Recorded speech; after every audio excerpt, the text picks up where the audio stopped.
I really believe in an individually advised curriculum and the idea that you don't have a checklist or a one-size-fits-all for students. But I think that that has to be managed through a close one-on-one relationship with someone who knows them well and who knows the curriculum well. At Grinnell College, we have made the decision to keep advising primarily with the faculty. And so from the very moment that you arrive at Grinnell, you have an individual faculty member who is both your tutorial professor and also your advisor for the first couple of years. And I'm really proud of our college that we've done that. What it affords the students, I think, is somebody who knows them, knows what their passions are, also knows what their limits are, maybe where they need to stretch, and can help guide them to places in the curriculum and to experiences on campus that will help them kind of round out what they know and will also ignite their passions. To be honest, it's a lot of work. It's a lot of work for students, and it's a lot of work for faculty, and it's a lot of work for staff to allow each student to navigate their own course through the curriculum rather than just giving some kind of template. But the result of that is really pretty magnificent, both for the students and for the faculty. So from the student perspective, they get to think about, what do I have? What do I want to deepen?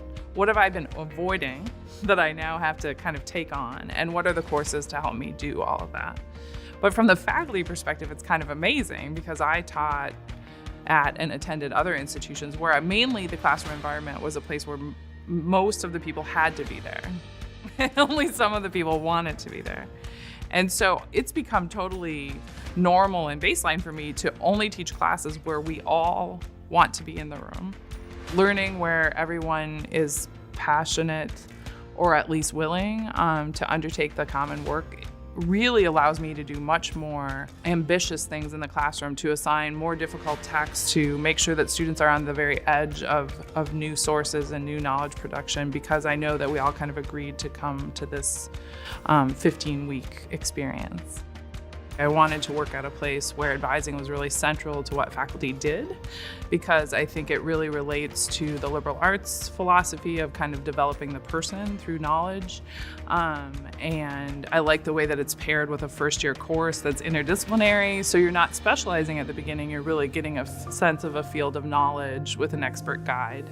The sweet spot for me is if I happen to have had a student in class and I'm their advisor, because then we're both getting to know each other in both of those contexts, and that's when I can really be more than just somebody who helps them think about courses, but a little bit more of a guide through the liberal arts experience. That's something that I received when I was an undergraduate, and it's part of what I was committed to in terms of joining a liberal arts school, was like continuing that legacy, because it was very life-changing for me, and I think it can be life-changing for students when it goes well.